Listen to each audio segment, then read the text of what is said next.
залуу охид бүсгүйчүүдтэйгээ хамт суралцаж хөгжих зорилгоор өөрчлөлт подкастыг эхлүүлж байна. Энэхүү подкастаараа Монгол улсын хөгжлийн түүхийг босголсон салбарын эмэгтэй лидерүүдтэйгээ дотн яриа өрнүүлж тэдний түүх туршлагаас хуваалцах болно. Харин та энэхүү подкастаас сурч мэдсэн зүйлсээ найз нөхөд, ах эгч дүүстэй хуваалцаж амьдралдаа хэрэгжүүлж үлгэр дуурайл болсноор энэхүү нийгэм дэх эерэг өөрчлөлтийг түгээгч болох юм шүү.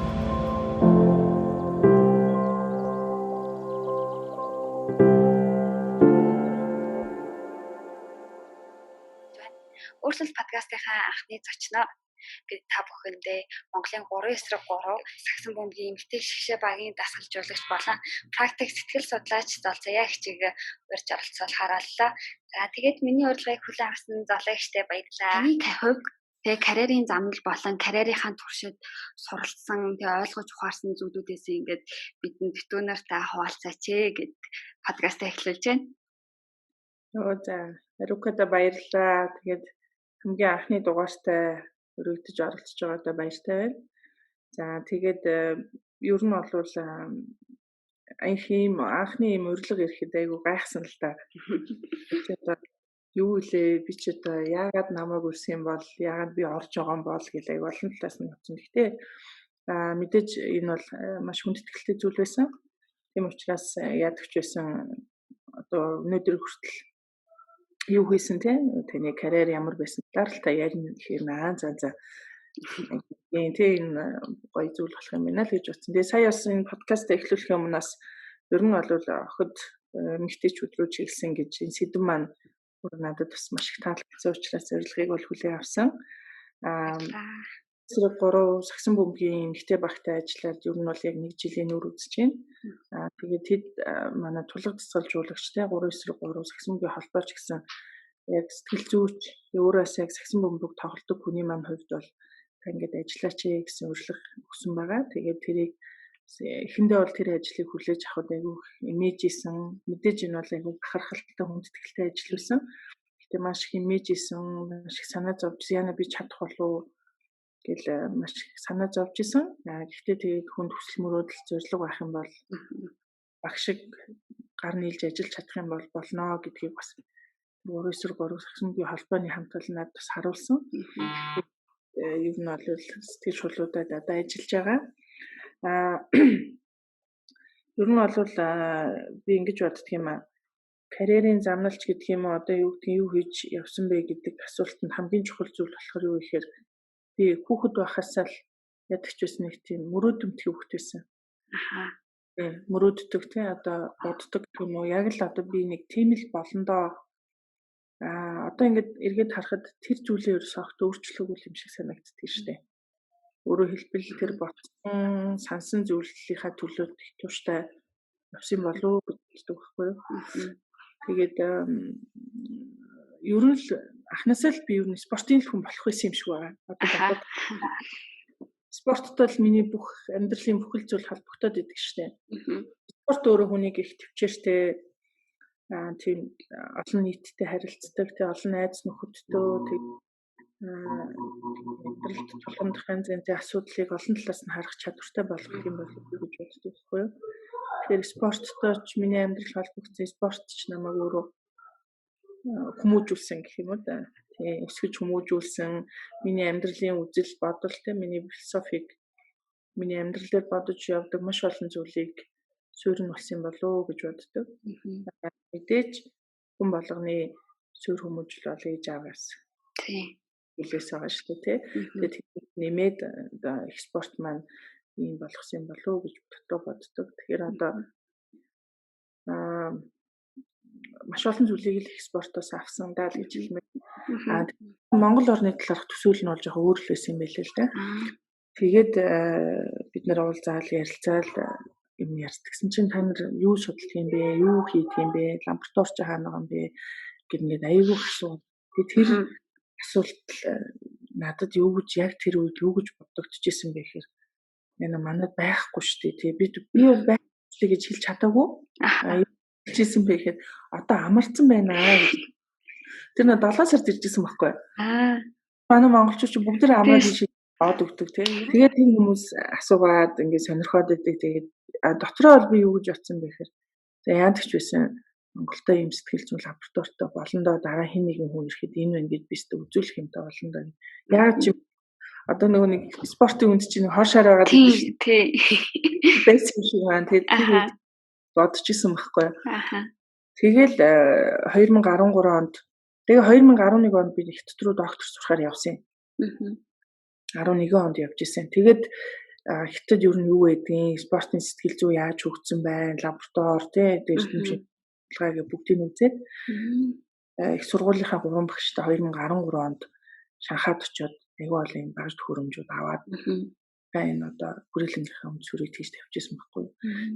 Тэгвэл хин зайлшгүй байх ёстой гэл. Тэгэл мэдээж тэгж худалдаж авахд хөрөнгө мөнгө хэрэгтэй болно. Тэгээд хүмүүс тэргээ танилцуулаад энэ аягүй хэрэгтэй. Ирээдүйд нийгмийн хөгжилд ингэж холбоотой оруулна. Манай салбар хөгжих юм бол улс их орны хөгжилд ингэж ингээл одоо өөрөө төсөөлж байгаа мөрөөдөж байгаа бүх юмыг яриад би болж исэн. Тэгээд ер нь хүрээлэнгээ өдөө хүртэл ингээ аваа явж байхад хамгийн гол суралцсан зүйл яг юу вэ?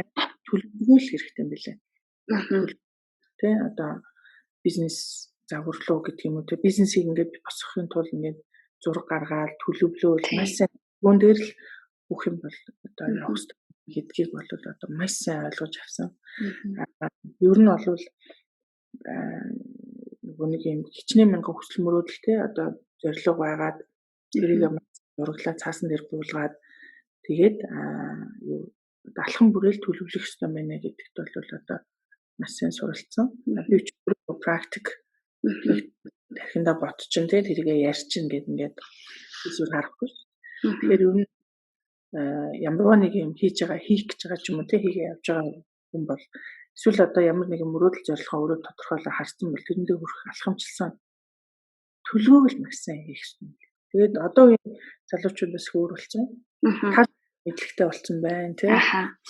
Бидний мэдлэг мундаг байна тий. Тэгэхээр ер нь бол бүх юмыг бас хэлбэрчилж болдог болсон шүү дээ тий. Дизайн загварууд руу оруулаад тий. Тэгэхээр ботсон доо тэгээд айгүй олон хүн орсон юм.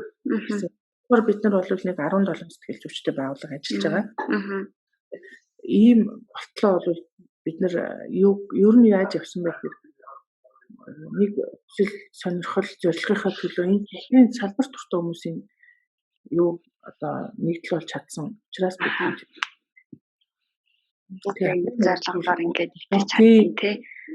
Ер нь тэр л хамгийн чухал билээ.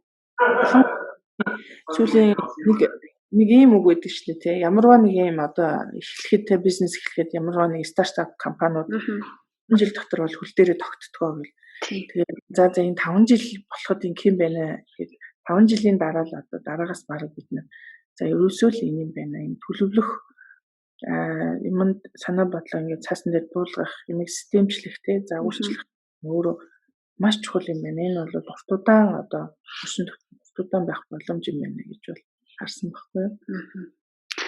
Баярлалаа. Та айгүй тийм зөв поинтыг тий гол тийм нарийн поинтыг гаргаж өглөө.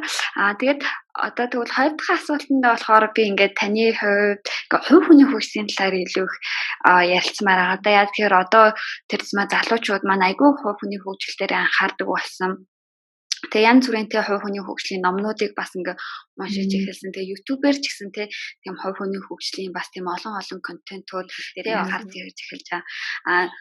Энийг маань тий зүгээр ингээд YouTube-ээс ч юм уу номноос ингээ уншихаас гадна бас ингээ яг ингээд өөр дээрээ хэрэгжүүлж ирсэн тий хүн өөрхөн түүхээс ингээ ярихад хүмүүс ингээ хүрх нь бас арай ондоо ахалуу гэж бодсон учраас яг энэ асуултыг оруулж ирж байгаа. Одоо таны хувьд тий та хувь хүний хөгжил дээр хэрхэн анхаарч ирсэн бэ? Тэгээ өөрдөө ингээд өөрхөн хувь хүний хөгжил дээр юуг тий хэрэгжүүлж ирж ирсэн бэ? Тэр талаас та ярих хуваалцаач. Тэгэхээр хувь хүний хөгжил гэдэг чинь ер нь бол нийгэмд өөрөөр хэлбэл ерөнхийдөө бол нийгэмшигтэй сэтгэл хөдлөлөөр аливаа зүйлийг суралцах тийм ээ ямарваа дасан зохицох гэдэг юм одоо олон мянган чадварууд өөрөө нийлээд хувь хүний хөгжлийг тодорхойлоод тийм хамгийн гол юм бол хүнтэй харилцах. Харилцааны тэр чадварууд юм болов уу гэж ойлгодог. Тэгээд бол би ингэж боддог байхгүй юу? Ер нь аюу тийм хүүхэд байхдаа гэх юм уу да одоо их аюу зөрүүд хүүхэд байсан байхгүй юу? Тэгээд ямарваа нэг юм ингээл таалагдахгүй болохоор дуугаа хараагаад тухайн зүйл архив яваад өгдөг. Тэгээд хүүхэд нэг тиймэрхүү л хүүхэд байсан. Тэгээд сургуульд ороод сэтгэл судлалын шинжилгээ ухаантай танилцаад энэ шинжилгээ ухааны сэтгэл судлалын маань шинжилгээ ухаан магадгүй миний хүний хөгжил амар том түлхэж болсон байна.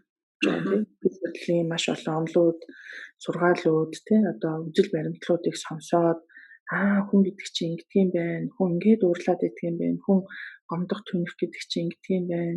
Үстийг сонсож чадахгүй байх нь ийм учир холбогдолтой байна гэдэг ерөөсөө л маш олон сургалтуудад сууж исэн би өөрөө тийм мэрэгчлэл зүйчийн за тэгэл одоо Монголд болж байгаа ямар л хаана л одоо сургалт байна ингээд тэр болгонд бал за тэр нь ихэнхдээ мэрэгжлийн тал руу л та мэрэгжлийн тэгэл ерөнхийдөө зөвлөгөө хүрч чадвараа сайжруулах гэдэг юм уу харилцааны ур чадвараа сайжруулах гэдэг юм иймэрхүү юмнууд байсан. Тэрэн дотроос хамгийн гол юм нь хүн одоо хүний сэтгэл зүйн учир шалтгааныг ойлгох энэ бол миний хувьд одоо хувь хүнийхээ хөгжилд хамгийн томоор хийсэн бүрэн оруулалт гэж ойлгодог.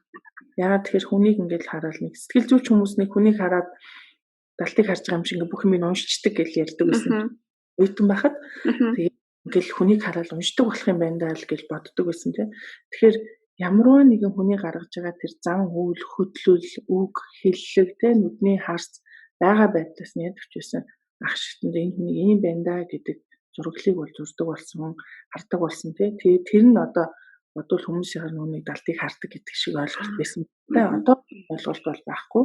Одоо сүлжээ шинжилгээ юм бол харьцангуй одоо дэлхийд дахинаа өвчөж байгаа шиг манай орондоос өвчөж байна.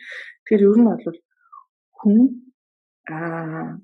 бусдаас ямар нэгэн асуудал алдааг хайх биш. Яг өөрийнхөө дотоод сэтгэл зүйн учир шалтгааныг ойлгох гэдэг нь хувь хүний хөгжилд хамгийн чухал зүйл. Өөрийгөө ойлгох юм гэдэг юм уу та одоо өөрийнхөө гаргаад байгаа зан үйл үг хэллэг үйлдэл тийм ээ тэр учир шалтгаан тэр зүйлүүдийн уг үнцийг ойлгоно гэдэг нь бол хувь хүний хөгжилд одоо хамгийн том суурин болов л гэж боддог. Тэр тусмаа хүмүүсийг ойлгодог өөрийгөө ойлгож байгаа шүү дээ. Өөрийгөө өөрийгөө ойлгоод ирэхээр бусдыг ингэж сонсдог, ойлгодог мэдээж одоо хүн юм чинь уурлах, бухимдах тийм ээ сэтгэл судлал чадахгүй байх, гомдох түнэх амьдрал байдаг бүх юм байна. Гэхдээ энтэй хаана яаж яг тэр зүйлээ гаргах вэ? Яаж өөрийгөө илэрхийлэх вэ, ойлгуулах вэ гэдэг юм бол мэддэг болсон. Тэгээд мэдээж хүн ингээд одоо магадгүй дахиад өөрийгөө таньсаар л цаашаа явах байх л та. Энэ маань аягүй чухал болсон юм болов уу гэж боддог. Одоо маш олон орны эрдэмтдийн одоо Хятад те одоо Герман, Орос, Америк, Швед, Дани гэх юм доо манай улсад ирээл өөрсдийнхөө мэдлэг чадварыг хуваалцж байгаа. Бас Монголдо ажиллагаа явуулж байгаа нэг үеийн сэтгэл судлаач нар маань ч гэсэн хаяа уулзаад ингээл сургалт зөвлөгөө юм хийхэд ер нь энэ юм байна. Тэгвэл энийг бас дараа үеийн охтууд бүсгүүчүүд маань эмэгтэйчүүд маань ойлгосоо гэж хүсэж байгаа зүйл бол энэ. Ихэнхдээ бид нар нөгөө нэг бусдад буруу гэхгүй бусдаас алдааг хайх гал бусад хүмүүс намайг тэгэх ёстой гэхээсээ илүү би өөрөө яг өөрийнхөө зан үйл өөрийнхөө бодож байгаа бодлыг одоо харах ёстой байна. Энэ бол магадгүй хүний хөгжил маань хамгийн их нөлөө үзүүлсэн гэж бодож байна. Тийм ээ. Ингээ яг өөрийгөө ингээ таньж мэднэ. Тэ өөрийгөө ингээ ойлгоно гэдэг бас өөрөө маш тийм чухал тэ явц тэ бас айгүй тийм чухал аялал байх гэж бодож байна тэ. Заримдаа бид нар чи ингээ угаасаа ингэдэг гэж л ярьдаг болохоос ш. Яг үнэндээ яагаад тэгээд байгаагаа нэг сайн мэдэхгүй.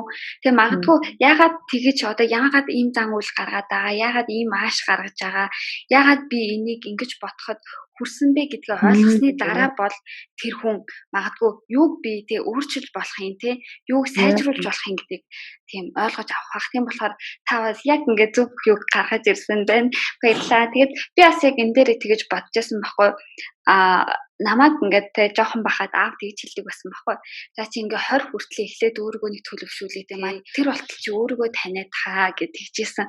Магадгүй яг аавын хэлжсэн юм чинь бас яг ингээ таны хэлж байгаатай яг Тэгээд харж байгаа шиг байна. Бусад хүмүүс намайг юу гэж харж байгаа бол тий бусад хүмүүс юу гэж бодож байгаа бол гэж л боддог болохоос ш яг өөрөө өөрлөгөө ингээд дотгошоогоо тэгэж тэг өнгөж нэг хардаггүй тий бас тийм харах тохиолдол бас тийх ёстой гэдгийг ч заримдаа бас мэддэггүй байсан баг.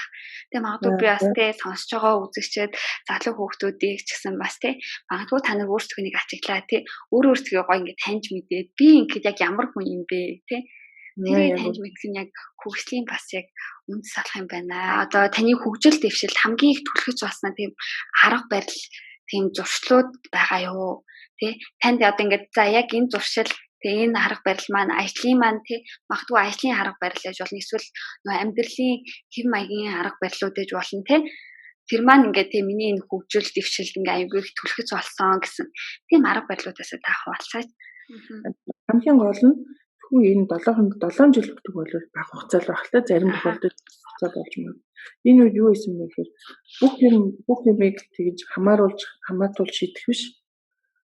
Хүүг хүний өөрийнх нь хүсэл мөрөөдөл сонирхлыг нь сонсоод өөрсдөө нь шийдвэр гаргуулад өөрсдөө хамт алхах энэ юм маань өөрөө хамгийн зөв юм байна.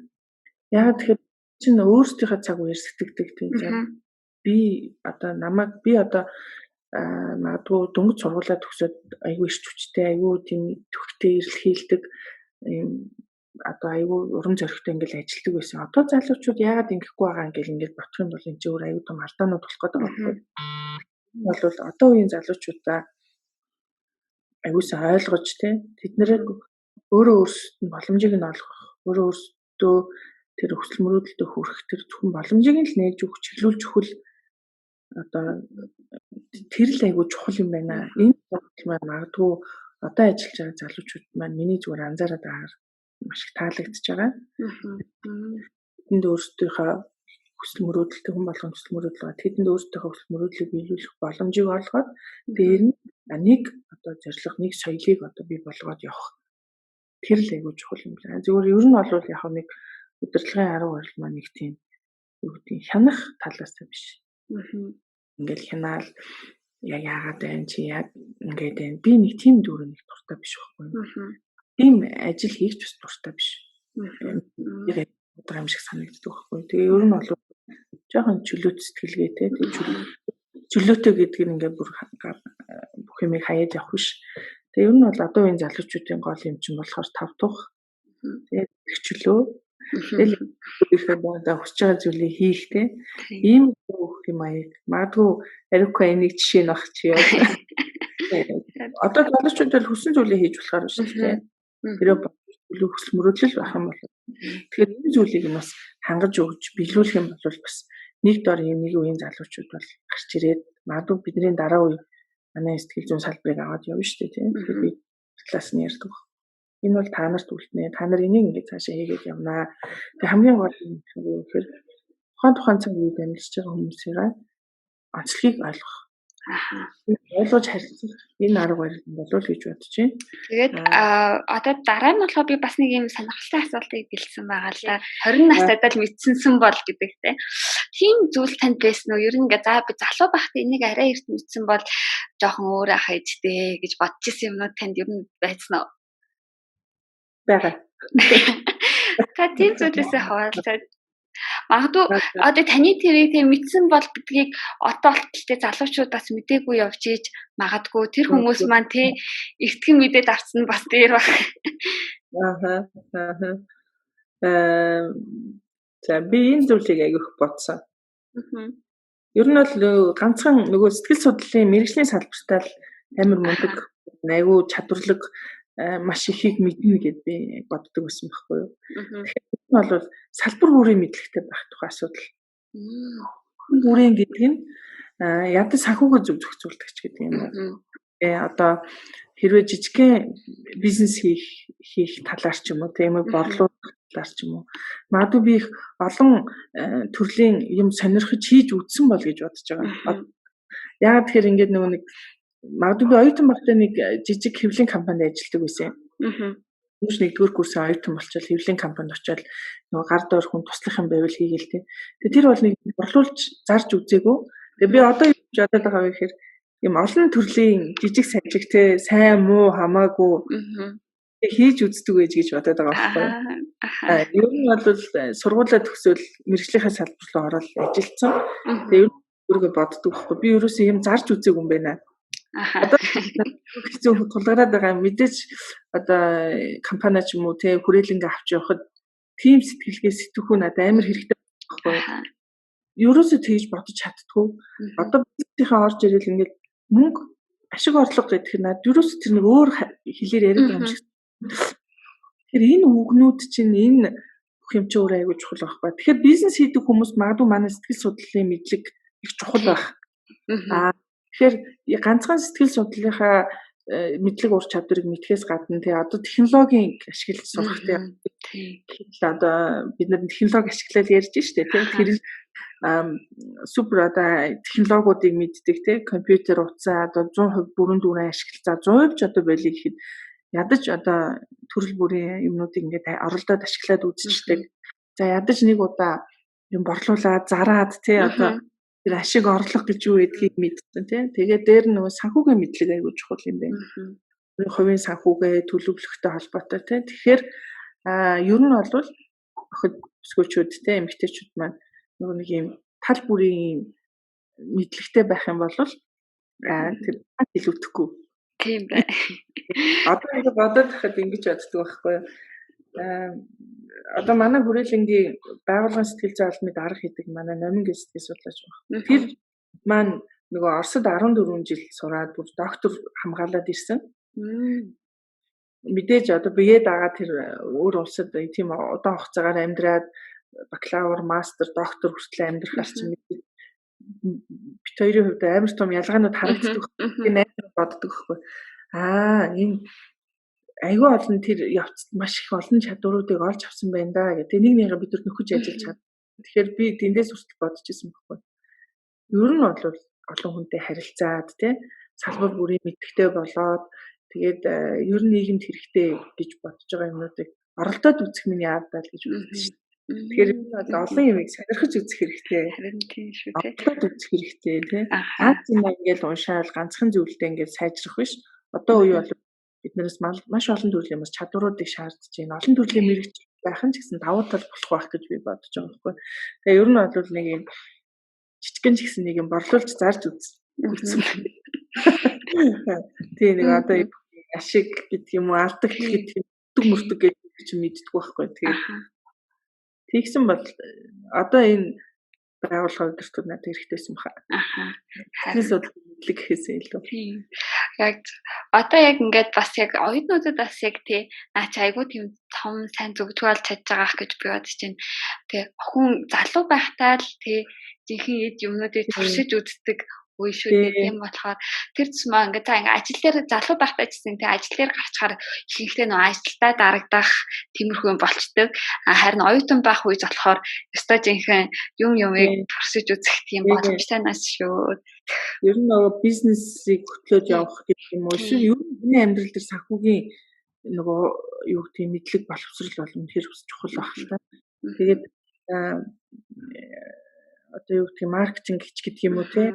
Ч юм уу амьдралд ойрхон зүйл байх гэдэг юм те. Тэгэл одоо төлөвлөх гэдэг юм уу? Цаг төлөвлөх те. Юу яах гэл. Ер нь бол энэ чадварууд маань айгүй чухал юм байлээ. Манай нэг найз сэтгэл судлаач одоо үндэсний төвийн захирал гэдэг уунц тэр тэгжсэн байхгүй. Залуу настай л үсттэй. Тэгээ алдчихж тээ одоо би настай ч юм уу 24 настай. Магадгүй хань зөв сонгох дээрээ алдаж болохгүй. Тэгээ сонгох дээрээ ажиллаад сонгох дээрээ ч гэдэг бол алдаж болохгүй. Хань нэг оролдож үзээд хийж үзээд яхах хүн алдаж болно шүү дээ. Тэгээд байхгүй. Амар хөгшин хүн алдаа гаргаж ийгэл муухай шүү дээ. Залуу хүн бол тэгээд нэг анх өөрөө нөгөө дөнгөж сургуулаа төгснөхийн дараа ном бичээл.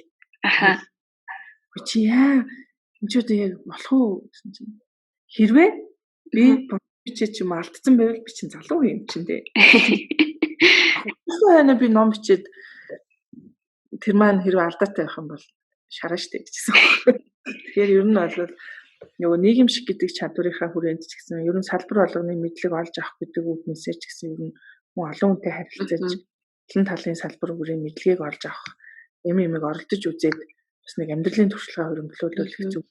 Би бол нөгөө тууштай гэдэг үгийг дэндүү тууштай хэрэглэсэн байгаа. Ер нь энэ салбартаа л тууштай, яг спорт тууштай, ер нь ингээл явна гэд явсан маань бас заримдаа одоо амьдрал дээр гардаг олон алдаануудын нэг юм болов уу гэж боддог. Залуучууд бол зоригтой бодсон юм хийх хэрэгтэй. Хэрэгтэй байхгүй юу? Бодоол тунгаагаал хар цаг хугацаа. Харин тийм. Тутмын яваад байгаа байхгүй юу? Тэгээд баг одоо ингээд утсан дээр нэг аппликейшн татвал хэрэгжилж амжаагүй байтал дараагийнх нь гараад байгаа байхгүй юу? Болохгүй болчиход байна.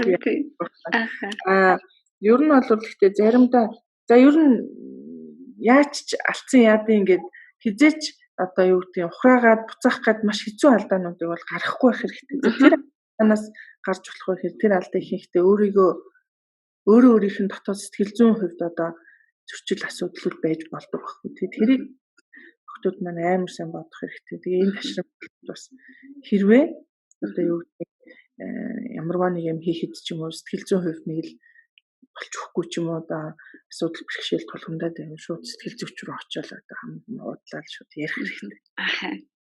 Яг. За одоо бас ингээд сүүлийн үед хүмүүс маань айгүй их ном уншдаг болчихсон байгаа. Тэгээд одоо нэг аз хуурын хямдрал зарлангууд л хүмүүс шуурдаг болчихсон шүү дээ. Яг тэрэн шиг. Таны хувьд ингээд бусдыг тэ уншаасай. За энийг ч хүмүүс унших хэрэгтэй ном байна гэж бодож ирсэн номнууд байгаа юу? Тийм үү? Ер нь бол мэдээж би одоо ийм л ном санал болгох та сэтгэл зүйн ном. Сэтгэл зүйчсэн бас ингээд одоо дараагийн асуулт маань бас яг сэтгэл зүйтэй айгүй холбоотой байгаа. Тэгвэл нэг бүс асуучих уу гэсэн. Энэ асуулт маань болохоор бас ингээд сүүлийн үед залуус маань одоо ингээд хуучны үед бол би ингэж хараад байгаа. Монголчууд амьдралын хатуу хөтөөг өстой тэгээ давж туулах хэрэгтэй гэж нүг хүмүүс нь заасан юм шиг байгаа. Тийм болохоор ч тэр юм уу актер сэтгэл гутрал эсвэл depression, stress гэх зүйл тийм бага байсан болов уу гэж харж байгаа. Одоо ингээ орчин үед те нэг тухайн залуучуудын авч байгаа мэдээлэл бүх зүйлтэй асар их болчихсон. Тэрнээсээ болоод тэр юм уу ерөнхийдөө бүгд ингээ сэтгэл зүйч хүний хувьд та ингээ Монгол залуусыг сэтгэл зүйн зархтайгаа хэрхэн тогтоох вэ? Магадгүй энэ талтай холбоотой ном байгаа юу эсвэл таны санал болгох гэсэн ном. Тэгэхээр сүүлийн үед манай сэтгэл судлаачдын гаргаж байгаа маш олон номнууд байна л да. Жишээлбэл одоо юу гэдгийг бид нар одоо онлайн ч юм уу практик ч юм уу те маш олон төрөлд одоо манай хүрээлэн гэхэд сая хамгийн сүүлд хүүхэд бүр өөрийн замаар гэрэлтдэг гэдэг ном гаргасан юм. Ямар гоё гарчиг вэ те? Хүүхэд бүр ялгаатай те өөр шинтэй өөрийн хүсэл мөрөөдөлтөө өөрийн зорилготой гэдэг. Нэг номоо бид нэр эцэгчүүдэд зориулж гаргасан байхгүй юу? Тэрэн дотор одоо юу гэдгийг ууртай хүүхэд тэгээ зүрүүд хүүхэд дууга хураагаад байгаа хүүхэд ч гэдэг юм уу те. За тэгээд одоо янз янзын шавар гаргаад байгаа тийм ээ. Шийдэж байгаа насан дээрээ ч юм уу тэр болгоныг бид нар сэтгэл зүйн үүднээс тайлбарласан.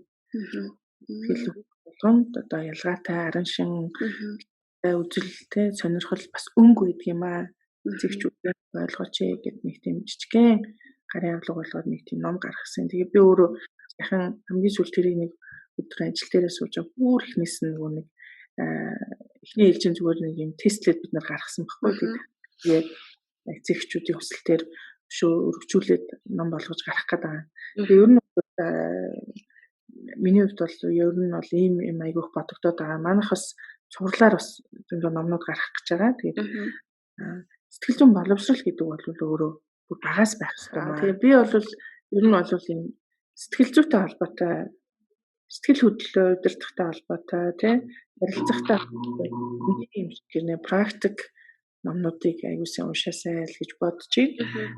Ер нь бол залуучууд маань тархалаагаа яаж дэмжих вэ гэхээр би товчхон ганцхан зүйл нь бол хамгийн чухал зүйл болохоор юу вэ гэхээр тэгээ би ирүүл бол сэтгэл санаа сайхан байна шүү дээ. Тэгэхээр тархалаагаа дэмжиж гэж байгаа бол дасгал хөдөлгөөн маш сайн хийх хэрэгтэй.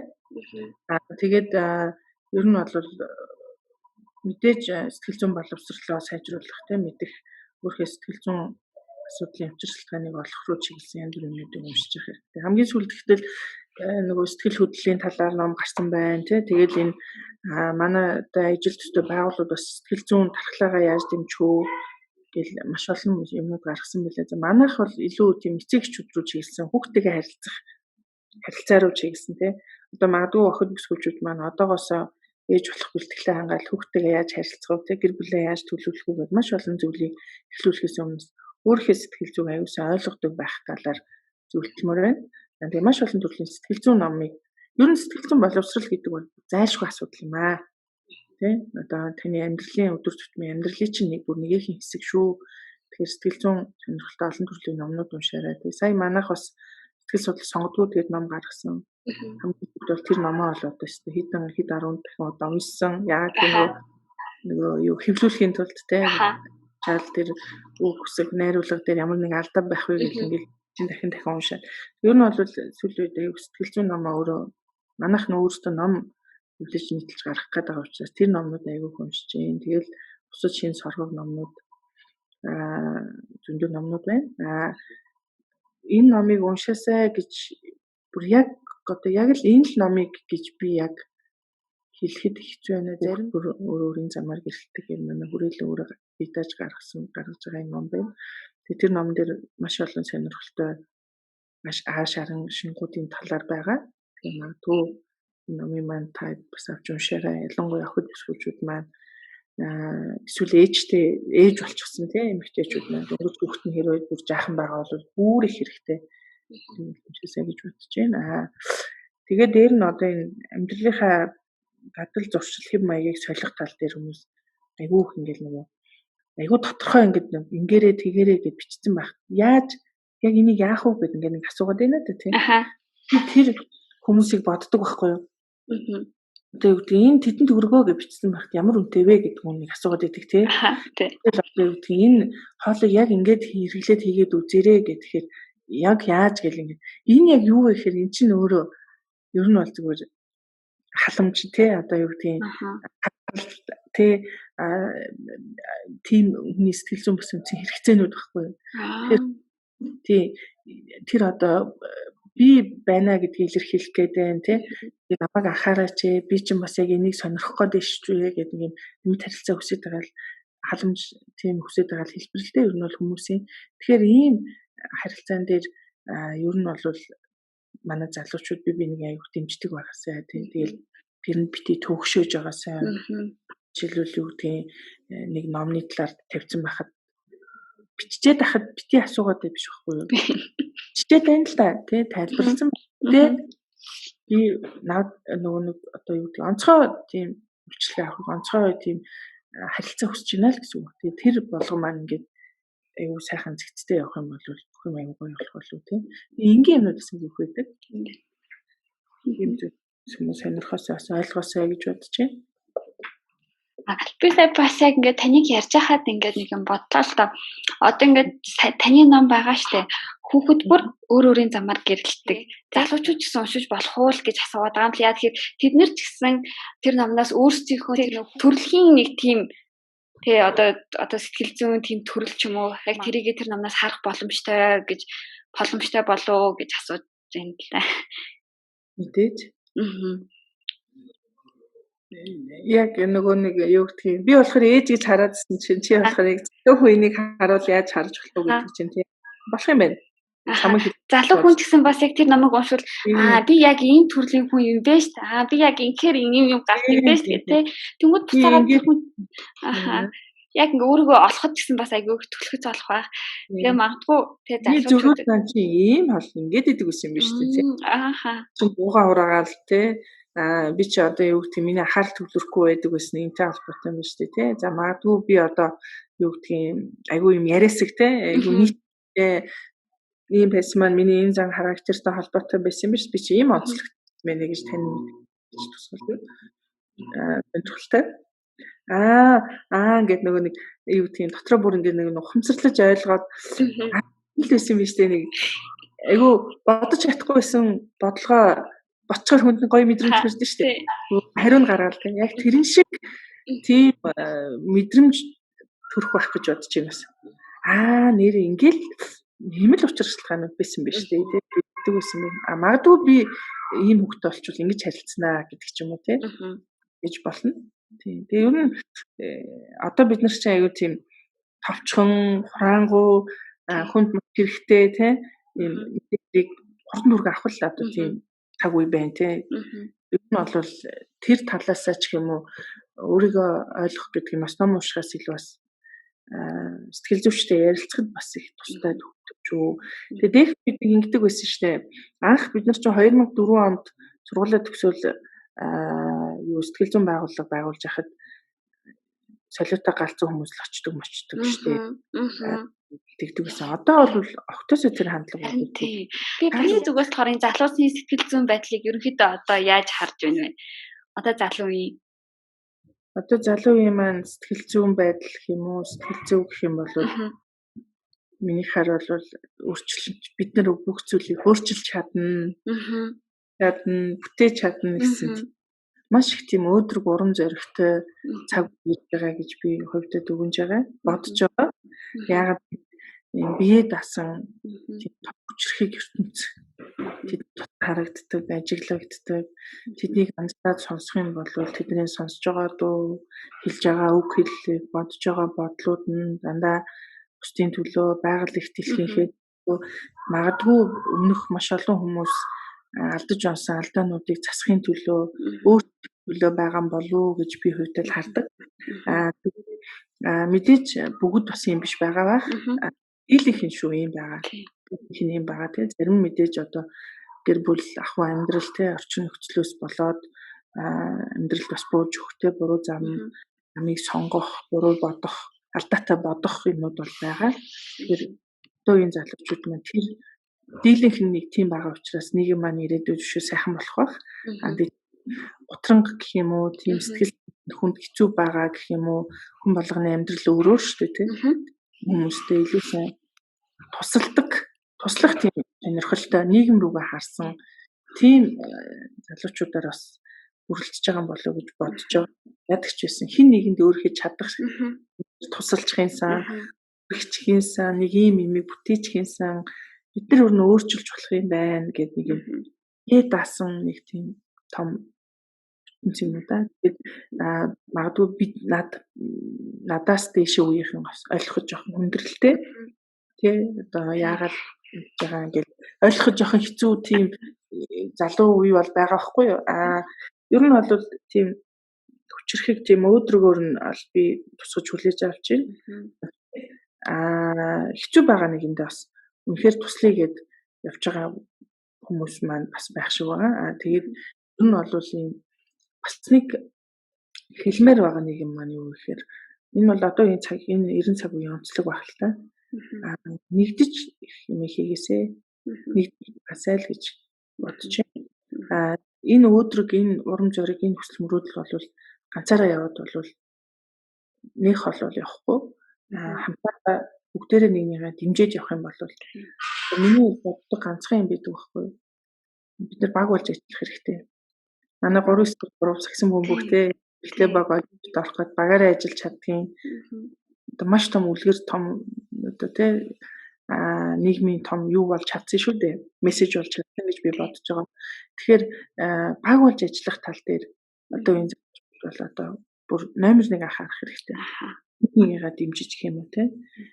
Ямар нэгэн сөрөг тийм шүмжлэл, сөрөг тийм утгатай зүйлээр би бинийгаа ингэж харах биш. Дандаа тийм дэмжсэн дэмжлэг байдлаар харах юм бол энэ ирээдүйн сайхан нийгмийг бүр бүтээж чадна. За баярлалаа. За тэгээд би бас яг ингээд подкастын маань төгсгөл бас ингээд подкастын маань тэгээ утга учир нь бас яг ингээд гарч ирлээ гэж би хувьдаа бодож байна. Яг тэр энэ подкаст маань Монгол улсын тэгээ хөгжлийн түүхийг босголсон салбарын эмэгтэй лидерүүдийн тэгээ тэдний туулж явсан амьдралаас одоо таны босгосон сэтгэл судлалын хүрээлийг дараагийн үеинд босгоно шүү дээ тий. Яг л одоо нөгөө өмнөх үеэс ингээд суралцах тэгээд өмнөх үеийнхээ тэг эхлүүлсэн зүйлийг бид нэр үргэлжлүүлэх тэг нийгэмдээ тэр өөрчлөлтийг авчрах яг энэ зорилгын хүрээнд энэ чиглэл салбарт тэг сонирхолтой хүүхдүүдэд та тэгэхээр тэг гайхалтай үлгэр дуурайл болсон байх гэж бодож байна. Тэгээд яг энэ түүхийг та ингээ өөрийнхөө ингээ түүхээс ингээ бидэнд хуваалцсан, туршлагаасаа хуваалцсан. Тэгээ бас зөвлөсөн. Тэгээ яг тийм өөрчлөлт гэдэг зүйлийг тий эхлүүлж нэг нэгнийгөө урайлж, дэмжиж хамтдаа зүтгэх яг энэ подкастын маань утга учирыг ингээд ямарчсан подкастаараа ингээ гайхалтай яриа өрнүүлж чадлаа. Баярлалаа. Би ч гэсэн ингээ таны ярианаас айгүй их зүйлийг ингээ ухаарч явлаа. За тэгээ подкастт маань та оролцсон залуу ихтэй үнэхээр их баярлалаа. Тэгээд 3-3 эмэгтэй шгшээ багтаа тэгээ бас амжилт хүсье. Тэгээд Монгол 3-3-ын хамт олноос ч гэсэн яг харсан тэр хамт олон тэгээ үнэхээр Монгол улсыг багийн спортын түүхийг босголцож чадсан. Таач бас тэрний нэг хэсэг болж одоо бага удирдаад дасгалжуулаад явж байгаа. Нарын та бүхний хийсэн хөдөлмөр, тэгээ та бүхний хийсэн энэ тэгээ ажлын үр дүнд тэгээ залуус нь тэгээ өшөө илүү өөрчлөл нийгэмдээ эерэг өөрчлөлтийг авчирч илүү хөгжүүлэх тийм урмыг ингээ авч цаашдаа ингээ олон хүмүүс та нараа чадна шүү гэдэг бас ингээ урмыг өгч байгаа. Тэгээд бас баярлалаа.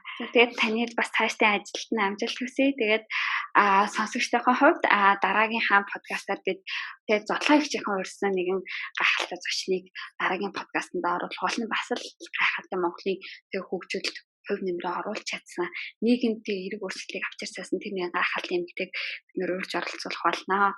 Тэгээд та бүхэн бас ингээд сонсогчд маань магадгүй ингээд саяны подкастн дээр яригдаагүй сэдв байвал магадгүй та бүхний бас одоо эмэгтэй лидерүүдээс ингээд асуухыг хүссэн асуултууд аваад ингээд коммент хэсгүүдэд ингээд бичих боломжтой шүү. Тэгээд та бүхний асуултуудаас харж агаад тэгээ хамгийн олон лайктай юм уу хамгийн олон тэгээ бусдад ингээ хүлхээр бусдад тэгээ тийм чухал мэдээллийг хүргэж өгч чадах тийм асуултыг би сонгон зочноосоо бас асуух болно. За тэгээд залуу ихтэй баярлалаа. Залуу ихт ингээд подкастын төгсгөл танд ингээ хэлэх зүйлс байна уу? Баярлалаа Эрока. Тэгээд чи бас энэ залуу үеийн нэг том төлөөлөл. Тэгээд одоогоос Америкт суралцж байгаа тэгээ нэг мөрөөдлөө бүр мега захирлыг хийх шууд колод ороод тэгээд тэр маань ингээ уягтаад ингээд холбоотой ингээд хүсэл мөрөөдлөө биелүүлж яагаад нь чамд бас амжилт хүсье. Яг тууштай. Тэгээд энэ цаг үеийн бас нэгэн төлөөлөл учраас чиний энэ дуу хоолой бас энэ цаг үеийн залуучууд хүрээд бас илүү бас дахиад биелэх байхаа гэж бодож байна. Би сая бас бодож илээ л да. Бид нар ингээд ер нь бол бид түрүү хэлжсэн ер нь миний амьдралдаа гаргасан алдаанууд юу гэхээр нэг төлөвлөх тийм ээ. Бүх цаг төлөвлөх, бүх хийж байгаа үйл ажиллагааныхаа алсын харааг харах тийм ээ. Энэ байгууллага бол өөрөө тодорхой хэмжээний ийм соёлыг бий болгох тийм төлөвлөлт гэдэг маань ямар чухал юм бэ гэдгийг энэ MCS группийн тэгээ нийгмийн хариуцлагын багийнхан ялангуяа манай Солонгос захирал энтер маш их зөвлөөд энэ сүүлийн 2 жилийн хугацаанд манай хэрэглээний сэтгэл судлалын хүрээлэн MCS группийн нийгмийн хариуцлагын дэмжлэгтэйгээр нэг сэтгэл зүйн туршилтын лаборатори хийж байгаа. Яг одоо шажигнсан 10 залуу ажиллаж байгаа 10 сэтгэл судлаач маань тэгээ манайх дахиад бусад одоо байгууллагын сэтгэл зүйн сургалт зохион байгуулад ингээ явдаг. Тэгэхээр ер нь бол манай хэрэглээний сэтгэл судлалын хүрээлэн бас нийгэмд одоо үр дүнтэй үйл ажиллагаагаа явуулаад олон хүнд хэрэгтэй зүйл хийгээсэй гэж биднийг дэмждэгт бас одоо түлээс баярлдаг шүү. Тэгээд тэр утгаараа MCS Group гэдэг энэ том компани компанитай холбогдоод тэднээс дэмжлэг авснараа бид нар сүүлийн 1 жил гэх юм уу сүүлийн 2 жилийн хугацаанд бол маш их зүйлийг сурч мэдэж өөрсдөө тэр зүйл рүү одоо бага алхаад ороод бас өөрсдөө өөрчлөөд явж байгаа. Ер нь бол энэ өөрчлөлтөнд бол маш их нөлөөсөн тэгэхээр бас подкастынхаа төгсгөлд бас тэдгээр хүмүүс баярлалаа, Солонгос захиралтай баярлалаа гэж хэлмээр байна. Бас MCS Academy хамт олонтой ингээд ер нь бол хамтдаа ингээд ажиллаж. Тэгэхээр ер нь ямарваа нэгэн зүйл ингээд өсөж хөгжөхөд заавал нэг дэмжлэг хэрэгтэй байдаг юм аа тэр дэмжлэг маань хаанаас ирдэг вэ гэхээр хин нэгэн хүн тууштай байсан үнэхээр тэр зүйлдээ хүрээгээд хүсэл мөрөөдөл байсан үед байх үед одоо дэмжлэг ирдэг юм болов уу гэж би бод. Тэгээд 2000 Олимпиад хойшоод 2021 оны 7 сард болсон. Тэгэхээр энэ цаг хүртэл бид бас багаараа хамтдаа их орныхоо нэрийг гаргахын төлөө хичээж ажиллана. Тэгээд дараа үе маань бас яг энэ 3-3 згсэн хүмүүхийн багаар маань бас үргэлж бахархаж бас тийм төлөө явах байх гэж найдаж байна. Тэгээд манай сэтгэл судлалын шинжилгээ бас энд өөрсдийн гэсэн хувь нэмрийг оруулахын төлөө бас бүгд хичээж байна. Тэгээд дараагийн зочид маань бас тийм бидний хэлж нэг удаагийн дугаар хэлж амжиг маш олон зүйлийг хэлэх бодож байна. Тэгээд Арукатай яриад нэг мундаг эмэгтэйгээс өрсөн байгаа. Хахтай. Тийм. Асаа гэж бодож байна тий. Асаа гэж бодож байна. За тэгээд анхныхаа дугаарт өрсөнд нь баярлалаа. Тэгээд энэ олон удаагийн нэг маш олон хүн хүрээд тий. Арукагийн маань зорилго биелэхээс гадна Монголдо бас өөрийнхөө тий чадах зүйлээр хөв нэмэр оруулж байгаад нь бас баяр хүргье. За баярлалаа. За энэхүү подкасттай маань хамт байсан та бүхэндээ баярлалаа. Дараа подкастаа би YouTube хуудастай болон Facebook хуудастай ингээд байршуулж авах болно. Та харин өөрийн сэтгэл болон асуухыг хүссэн зүйлсээ коммент хэсэгт үлдээгээрэй. Тэгээ мөн подкастын маань цаг алгасалгүй сонсохыг хүсвэл YouTube хуудсыг маань subscribe дараарай. За ингээд та бүхэндээ баярлалаа. Дараагийн дугаараар уулзъя. Баяртай.